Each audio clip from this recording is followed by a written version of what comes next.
the characteristics of MSE, a little bit about commercial, about our program. Since you joined it, you want to be proud of our program.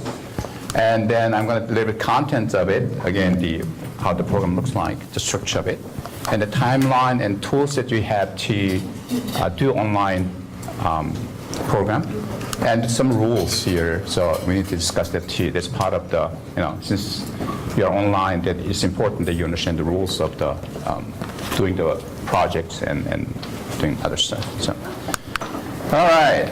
So as you know, the MSE is entirely online. Again, we have hopefully 2 meetings, face-to-face meetings, one being today. And the next one, hopefully, is you guys can come also next year. We call it midpoint meeting. So where we get your experiences, and we talked about your remaining schedules, and so that's before your graduation. 22 months go really fast. Okay, so after this fall, there's spring and summer, then you're already graduating. After that quickly. So. And then the requirements is, bachelor's in computer science or somewhere. Some of you don't have computer science degree, I know. So I had close communication with some of you. But if you have equivalent work or you took some other courses that I suggested, so then also you were able to come to this cohort. All right, so typically we accept between 55 and 65 students, typically trying to 60. So we have to admit a certain number of people. Not everybody who got admitted enroll. Okay, so we have to guess it. If I enroll, how many admits required to have about 60 enrolled students. So that hence the number, the range between 55 and 65. This year we have a great demand, actually. So I had to admit it because some of the students are really good. Okay, so actually one of 2 students are graduate from Berkeley, CMU, and UCLA, and how can I say no, right? So good student. Actually, we had a couple of students from Stanford, actually. So this year we had actually enrolled 70 students, so I had to accept one more. So let's see how it goes. All right, so as you know, it's 30 units, 10 courses. So each course is about 3 units, and you take 2 courses per semester. Right, so I'm going to talk a little bit about timeline a little bit later. So 2 courses per semester. So you require 5 sections. That is 4 semesters plus 1 summer, okay, to complete this program. So it takes 22 months. Again, 4 semesters plus 1 summer, which is next year's summer, 2018. So you have to take a couple of courses there too. All right, so Dr. Shafee mentioned it. So we're ranked 26th in best online engineering program. So engineering program meaning including software engineering and also environmental engineering and other engineerings. We have another online engineering program. So we used to be, when we did just software engineering, when we were the only one at Cal State Fullerton, we were ranked higher. But I don't want to say the reasons. Okay, so anyway. So anyway, 26th engineering program in US News and World Reports, quite well established survey. And then we're ranked also 5th in best online master's software engineering program, right? 2007 by best colleges. And also ranked 13th in the best online degree in software engineering 2017 by affordable colleges online. So we're pretty good in terms of ranking. SE is also very important for us. I think we have a good ranking, so you guys are proud. We're proud, so that counts. Let's talk about a little bit content. So we're basically, we have been really successful last 13, 14 years. And I think one of the main reasons is we have good things going, our faculty members and staff, and they're really dedicated. But however, in terms of content also, we're trying to teach 2 tracks here. So not just the technical side of it. So you're going to do like analysis, design, verification, validation, maintenance, all these things, I mean, required for being a good technical person in software engineering.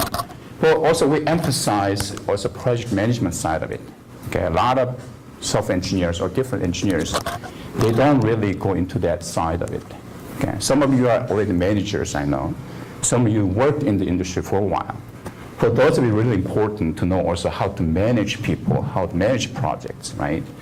So also CMU came out with CMMI 2 recently. Those of you know CMMI. So 2.0 came out, I think this year, right? This year. So we're going to also get into that also, right? So and then he's going to training actually to Pittsburgh this year to get some training, and he's going to incorporate that also part of I think his also lectures.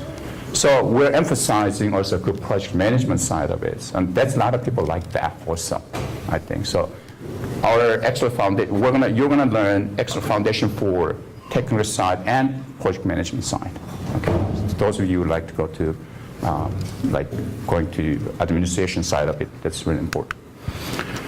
We also emphasize our team projects. Okay, so you will see later on in your classes, a lot of projects are in teams, like 3, 4, 5. Okay, so again, that's also important. And a lot of you do work in industry, do in projects, in teams, right? So how to team environments and the team parameters, and those things are really important. So you're going to do a lot of those too. So we're emphasizing technology, project management, and team emphasis. So that's important. So we have 10 courses, again, the front end, a technical side of it. We have 541 software requirements, so how to do requirements analysis. It's a really important business analysis. And then we have verification and validation testing, basically how to do that. And software maintenance is a really important task too. And software design and architecture. So these are core, if you will, technology courses, okay, these 4. Then we have 3 courses that deal with project and process management, which is advanced software process and software project management. Hopefully I got the name correct here. I think we changed recently. And software measurement. Okay, so those are things that really how to measure size of software based on the requirements and how long it's going to take time, what its cost, etc. That's really important to estimate those, right? So software measurement is part of it. And then we have 3 additional courses. One is the professional ethics and legal issues for software engineers. It's really important too, right? So we know what we don't really, ACM or IEEE don't require that you do like certification or those things. But very important for us to know what are legal ethics for software engineers also. So you're going to learn 548. And then you have 2 semesters of projects.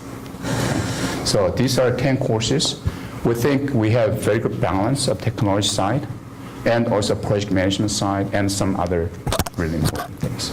Okay. So again, 2 courses per semester in cohort mode, and then 22 months complete 4 semester plus 1 summer. So timeline. Okay, this semester, 4th semester, you should have registered already. If you did not, then you should contact Sandra right away so you can get registered. We have 541, we have 72 people actually. I'm not sure how we got that. 4th semester, you're going to take 541, 544. Spring 2018, you're going to 545 and 546. And then summer 2000 next year, 548, which is ethics and project number 1, first part of it, how to do research and etc.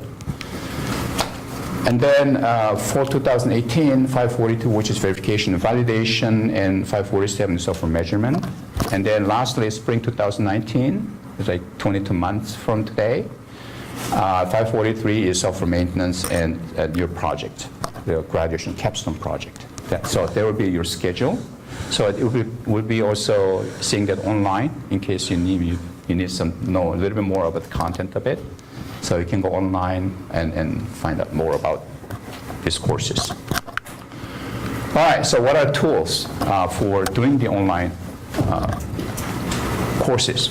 Basically, there are two. One is a basic UF portal, okay, and the other one is called Titanium, which is basically CSUF version of the Moodle. We used to have different tool, but we're using now Moodle. It's because basically free. All right. So probably most of you probably went there to find out your status of your current application, etc. So portal, you punch in your username and password, and then you get to our CSUF University portal where you can find out about your current status, your grades, etc. So you can find out all about university, this portal. Okay, so that's one you want to find it out. For our purposes here, so it's a Titanium is the one. So once you log into your university portal, there's one button called Titanium. So I think it's fifth one. So if you click Titanium, you get to here. So there are many different semesters. So you have to find proper semester that applies to you. So for example, this time would be for 2017. This is a button, so you need to click on that. Then you go to Titanium, and you receive the course that you enrolled, 541. Is there anyone who actually went online, or are you just trying to figure out? Okay, can you see your classes already? Oh, okay, great. Okay, all right. Probably the faculty made them available already, so that you can see them. Okay, all right. So that's the Titanium is that you're going to work on. So when you work with Titanium, it's supposed to be 24/7 available. But there are always problems. So what are the problems? You cannot access CSUF portal, or you cannot access Titanium. That's possible. Sometimes the system is down. So in that case, call the help desk. So extension 8888 or helpdesk@fullerton.edu. It used to be 7777, but they changed it, so 8888. So 657-278-8888. Okay, that's the phone number you guys call. And they're pretty good. They handle things very well, actually. I have really good experience with the help desk. So definitely recommend to call. If they have any problem, call them. Okay, they're really good professionals. Now, sometimes you cannot access class itself. You are able to access this portal, Titanium, but not the class that you're enrolled. Okay, then in that case, it's possible that the faculty did not make it available yet. Okay, so you see like gray color. Okay, so it's not available yet. That means that the faculty has to basically make it available when it's ready for you. Okay. Now, it is possible that you don't have access at all, okay? So you don't see anything at all, right? In their case, probably you just enrolled it, and it takes about 24 hours once you enroll it. You see the link to the Titanium, so it takes up 24 hours. In their case, you can ask actually the faculty if you did actually register for the course, and you cannot see the link at all that you enrolled, then you can send email to the faculty who is teaching the course, and he can manually enroll you. Okay, so you have the access to the class. So you guys are here, but some of you are actually we're seeing later on this video here. So you enrolled it today or tomorrow, and you cannot see the link. Okay, so then it takes a little bit of time until you can see it. So in that case, when you watch this video, okay, so then you send email to the faculty member, then he can enroll you manually. So you have access to that particular course. Okay, so it does not apply in your case.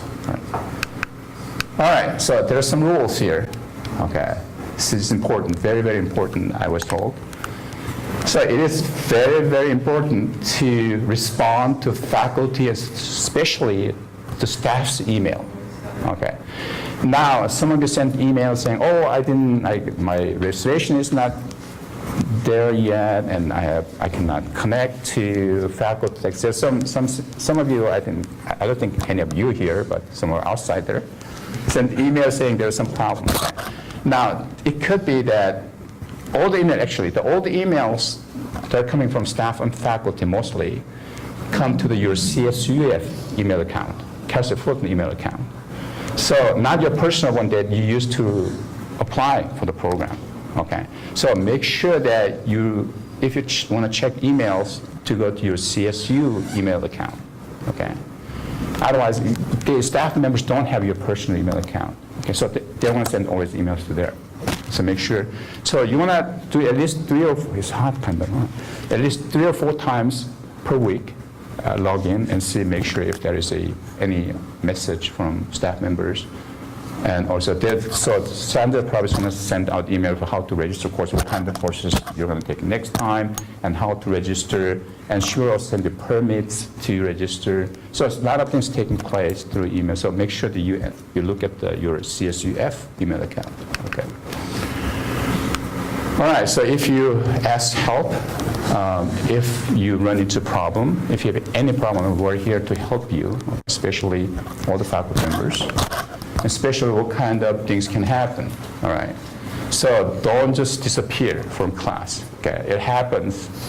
So since we're not meeting every week, right, it's not in classroom version, so you're in cyberspace somewhere, you're doing your work, and you're busy, and you cannot do the work required, and you're not doing the class very well, and then we don't hear anything, all right? So we're not actually checking everybody. It's not like high school, right, where we check every attendances and whether you're turning in a project. So although we could, but we shouldn't do it. You gentlemen and ladies and gentlemen are grad students, so we don't have to do that, right? So if you have any problem at all in terms of projects, grades, anything, you have to send email. You have to be active. All right. If you are not active, there's no way we can really follow everybody. So if you have any problem, send email. Just don't, if you're not doing well in the classroom, send an email, and I'll try to talk whatever professor is teaching that instructor and to make sure that you're getting along okay.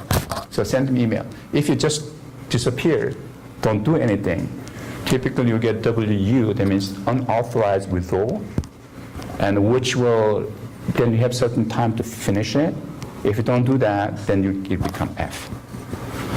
Well, now once you have an F, it's really hard to graduate because there is a requirement you have 3.0 average in order to graduate. Think about it, we have 10 courses, you get 1 F, it's almost impossible to recover from it. Okay, so don't just disappear. If you have any problem, let me know or let the instructor know if you have problem. We're here just to help. Okay.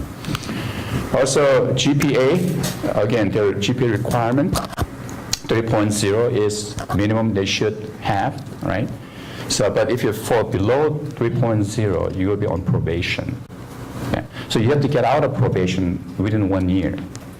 Okay, if you cannot, then basically they have a right to basically, throw you out of program. Okay, but if I recall, last 14 years, I don't think there were too many students, falling below 3.0. Okay. So anyway, it can happen. So let us know if you have any problem with GPA also, all right? So a very important thing is that you contact us. You have to be active, okay? So we have, again, your cohort 14 and 13, we have about, again, 60 people or 58. So we have about 130 students in any given year. So it's very difficult from our side to look actively everything, but you have to let us know if there's a problem. Okay. Hopefully I emphasized that enough. All right, any questions so far? Any question to academic side of it in terms of scheduling or anything in your mind? You have later on the question answer session too, so you can ask the additional question, but so far, no questions? Sure? Okay, then I'll move on. All right, how many of you taken actual online courses before? Oh, okay, well, quite a few, about half of you. Okay, that's great, that's great. So those of you who did not take online course, I'm gonna briefly introduce so you guys know what to expect in online courses, okay? Some of you may have different expectations, some of you are kind of anxious how to do things. So I think it's important I talk a little bit about the online course itself, how it's organized. All right. So online learning is very different from classroom learning, obviously. All right, it's very, very different. All right, there are advantages and disadvantages having online. I'll go fairly quickly here. All right. All right, what are advantages here? Obviously, one thing is that it can be anywhere, right? So you don't have to be physically here to the study. Actually, we had a student from Great Britain. Used to have students from Sweden. Okay, so there are people actually from Europe taking this program, and we had a student from China, from India, and also Brazil. So we have international students, right? So the good thing about having this online program is basically you can be anywhere to participate in this program, right? So it doesn't have to be a foreign country, but some of you are probably, I know some of the past students, former students, they in San Francisco, Silicon Valley area.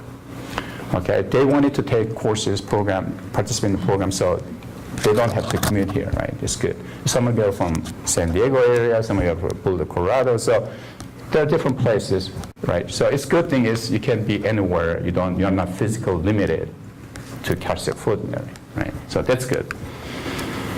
Okay, again, this is also really important. Online learning does not require commuting at all, right? So especially these days, Caltech Fulton is short on parking spaces, right? Very difficult to park, especially, today is okay, I think. But next Monday is gonna be, really difficult, all right? So, there'll be policemen directing you to go places, and you have to walk 10 minutes. And finding anything around between 10 and 1 would be almost impossible, especially for students, right? So faculty do have their own spaces, but students is difficult, right? So, you don't have to try, especially Orange Crush, right, 57 and all this, very difficult, especially if some of you are from Irvine, you want to come here, and then it's going to be really difficult. So you don't have to commute. That's very nice. Save a lot of gasoline and time. So that's a good thing.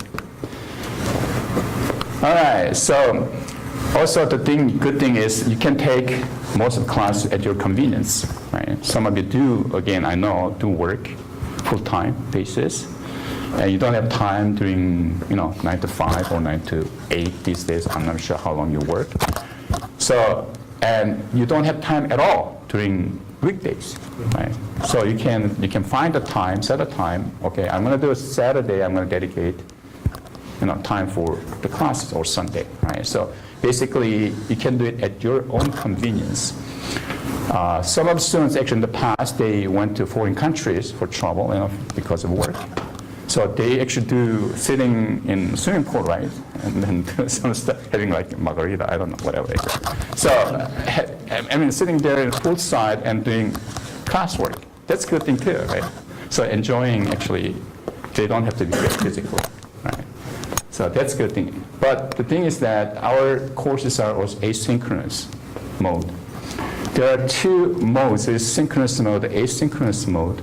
Synchronous mode meaning that everybody has to get at the same time, synchronous. So I'm giving lecture, and someone is actually, so basically televising my lecture, and you have to be somewhere to listen to my lecture at the same time. It's called synchronous mode. Obviously, having students internationally is really difficult, right? So probably 8 o'clock here is 7 o'clock, not 7 o'clock, plus 9 would be 5 o'clock in Europe, right? And 12 midnight in China. And then, so if having time doing synchronous mode is really difficult, right? So we're going to do so-called asynchronous mode. Then we're going to put all the materials, video, audio, and lecture stuff online, okay?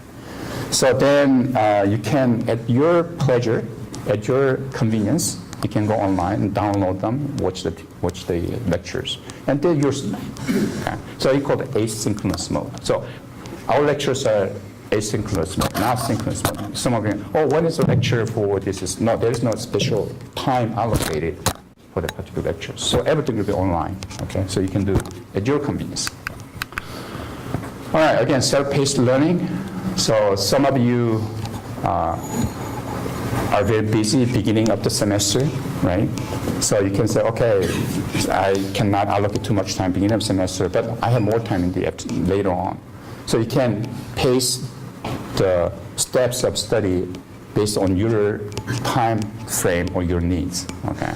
But there are certain deadlines though, okay? So probably later on the instructor should talk about it. There are deadlines you have to meet. Okay, so there is a midterm time, there's project due, so there are certain deadlines throughout the next 16 weeks, so you have to meet those. As long as you meet those deadlines, so how you do it, so we call milestones, right? So as long as you meet these milestones, when you do it, how you do it, where you do it, it doesn't really matter. Okay. You can do poolside, you can do somewhere in Las Vegas or whatever it is. It doesn't really matter. Okay. So accessibility, all right. So some people have they can have difficulty accessing classrooms, and so they online. There's also advantage, accessibility. All right, well, so there are a lot of good things, right? But there are obviously the bad things too. I mean, there are disadvantages. So the main, obviously, disadvantage is that there's no formal classroom setting, lecture. Okay, some people prefer that. They like to see professor. They like to see talking to other people. Okay, some people like that, right? So obviously, there's no classroom meeting, like 5 to 7, whatever. All right, so some people miss that. No regular meetings, no face-to-face meeting with professor, staff members, okay?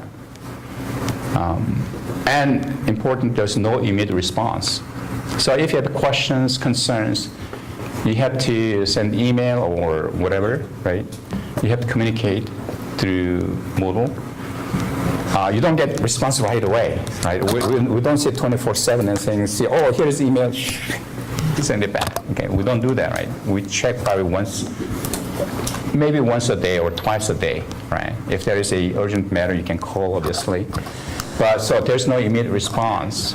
If you're in classroom setting, you can ask all those questions, right? And then the professor has to give response, right?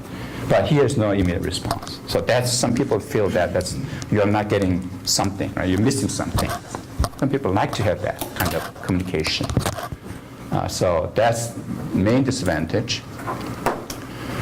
All right, so this is really biggie here. You need to plan it. Very important, okay. I mean, many of you are professionals again. You're busy, right? You have to do your work.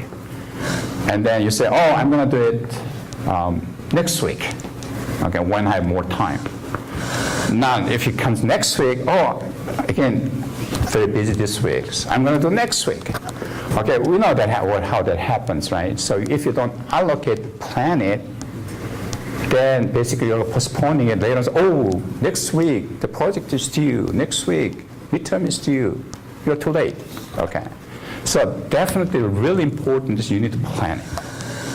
Yeah, that's I think one of the online programs really don't work very well with undergrad students because they're not really responsible for planning things, right? They live life very actively, doing different things. But we're more grown up, right? So planning is really important. So you have to say, for example, Saturday from 9 to 5, whatever happens, I'm going to allocate for this course, or whatever the time frame may be. So Wednesday evening from 9 to midnight. So you have to discipline the plan. Okay, obviously everything will not go very well, but you have to plan it. Okay, so that's really important. So you have to also know how to independently go online and do stuff. Okay, so that's really important. So that's why it is really good for grad students.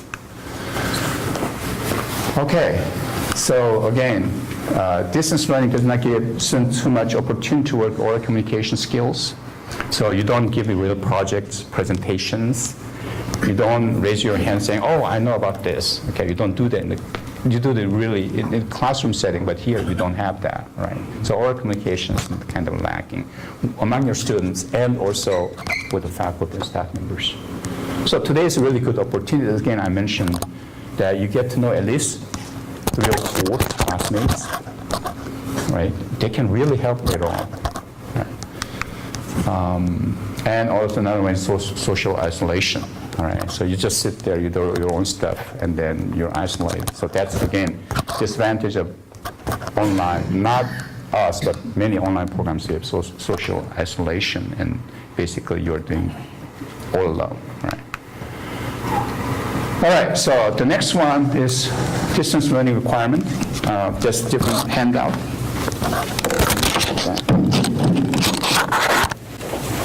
And there it should be in the handout.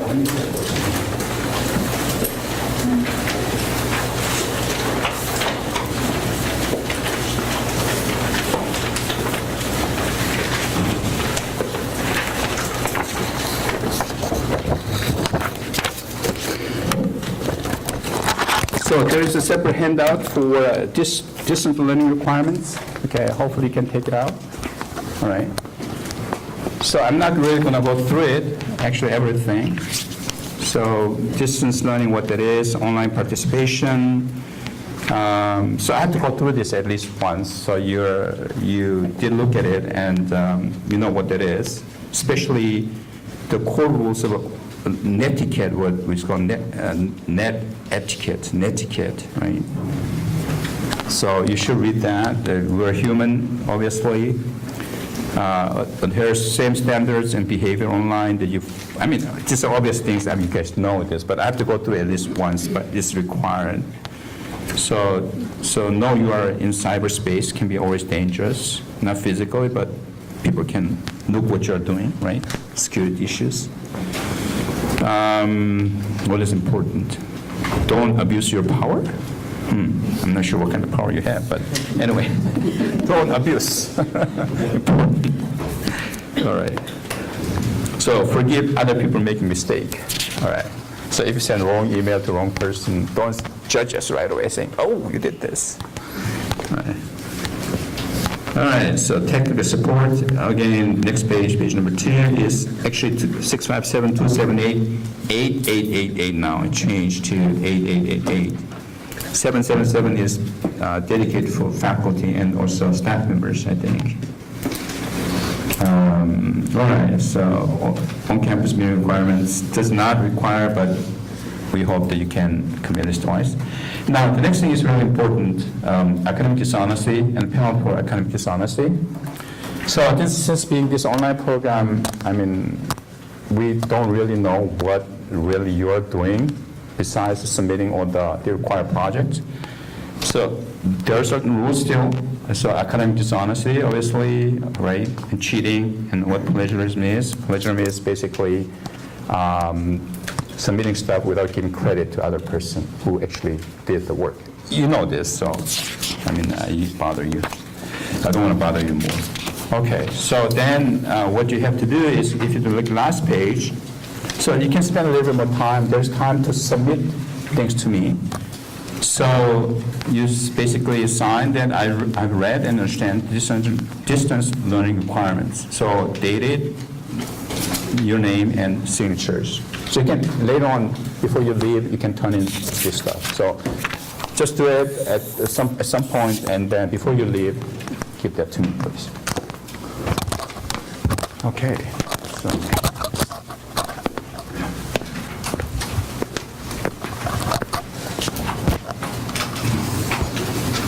Okay, so there is one other handout which I'm going to talk a little bit later, the program survey that I also included part of the package, right?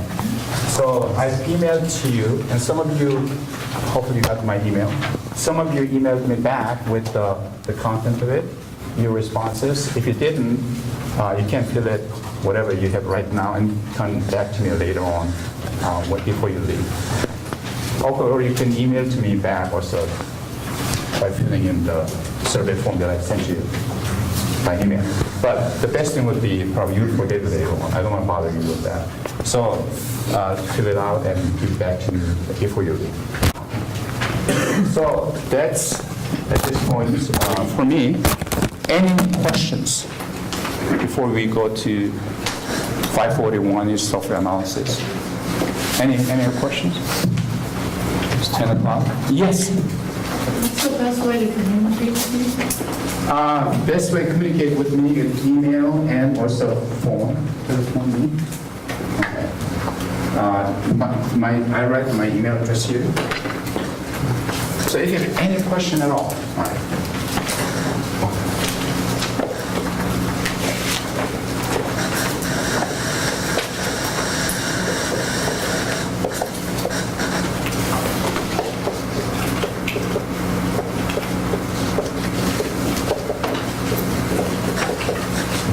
My phone, not my cell phone number, my phone.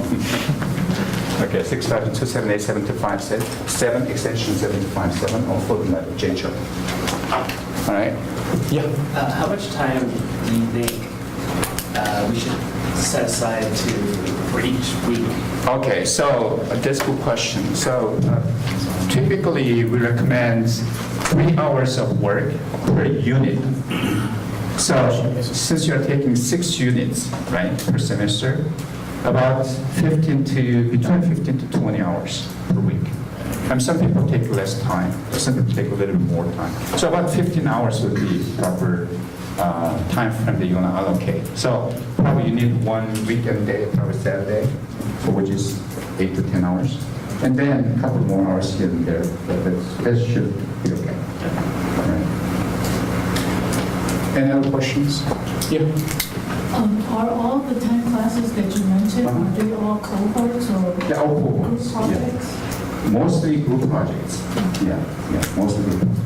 So that's really important today that you know at least 2 people.